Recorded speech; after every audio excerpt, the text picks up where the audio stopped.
നിങ്ങളുടെ മുഖത്തെന്താ ഒരു പുഞ്ചിരി? എന്താ കാര്യം? നിങ്ങൾ നോക്കിക്കോ, കുറച്ചു കാലം കൊണ്ട് ഞാൻ ധനികനാകാൻ പോകുന്നു. നമ്മളിത് പലതവണ കേട്ടിട്ടുണ്ട് അല്ലേ പ്രിയ? ഹാ, എനിക്ക് നിങ്ങളെ രണ്ടുപേരും ഒരു കാര്യം കാണിക്കാനുണ്ട്. പക്ഷേ ഈ വിവരം നിങ്ങൾ മറ്റാരുമായി പങ്കിടാൻ പാടില്ല. ആ കാര്യം എന്താണെന്ന് പറ. അതായത് നിധിയുടെ താക്കോൽ പോലെയുള്ള ഒരു വീഡിയോ ഞാൻ കണ്ടു. ആ വീഡിയോയിൽ എന്തായിരുന്നു ഉണ്ടായിരുന്നേ?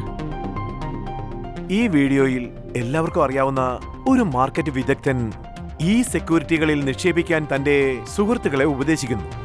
അപ്പോൾ ഞാൻ ഈ സുവർണ അവസരം പ്രയോജനപ്പെടുത്തുകയും അവിടെ സൃഷ്ടിച്ച സെക്യൂരിറ്റികളിൽ നിക്ഷേപം നടത്തുകയും ചെയ്യും.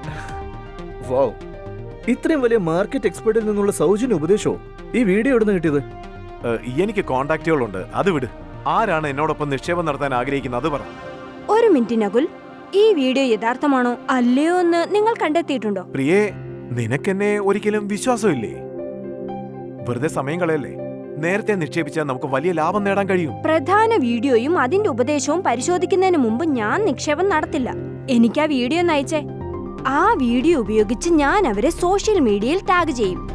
നമുക്ക് നോക്കാം അവരെന്താണ് പറയാൻ പോകുന്നതെന്ന്. ദാ, വീഡിയോ അയച്ചിട്ടുണ്ട്.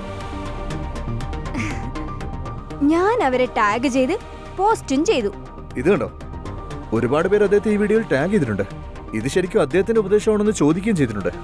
കൂടാതെ ഈ വീഡിയോ യഥാർത്ഥത്തിൽ വ്യാജമാണെന്നും ആർട്ടിഫിഷ്യൽ ഇന്റലിജൻസ് വഴി മാറ്റം വരുത്തിയതാണെന്നും അദ്ദേഹം സോഷ്യൽ മീഡിയയിൽ തന്റെ ഫോളോവേഴ്സിന് മുന്നറിയിപ്പ് നൽകിയിട്ടുണ്ട്. എന്ത്?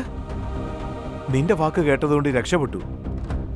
ധൃതി പിടിച്ച് എന്തെങ്കിലും ചെയ്തിരുന്നേ എനിക്ക് വലിയ നഷ്ടം സംഭവിക്കുമായിരുന്നു. ഓൺലൈനിൽ കാണിക്കുന്ന ഒന്നിനെയും നമ്മൾ ആശ്രയിക്കാൻ പാടില്ല. ഈ ഡിജിറ്റൽ യുഗത്തിൽ നിക്ഷേപകരെ കബളിപ്പിക്കാൻ ഉപയോഗിക്കുന്ന ആർട്ടിഫിഷ്യൽ ഇന്റലിജൻസ് പോലുള്ള നിരവധി കണ്ടുപിടുത്തങ്ങൾ ലഭ്യമാണ്. അതിനാൽ നിക്ഷേപിക്കുന്നതിന് മുമ്പ് എല്ലായ്പ്പോഴും പരിശോധിക്കുക, അറിഞ്ഞിരിക്കുക, ശരിയായി നിക്ഷേപിക്കുക.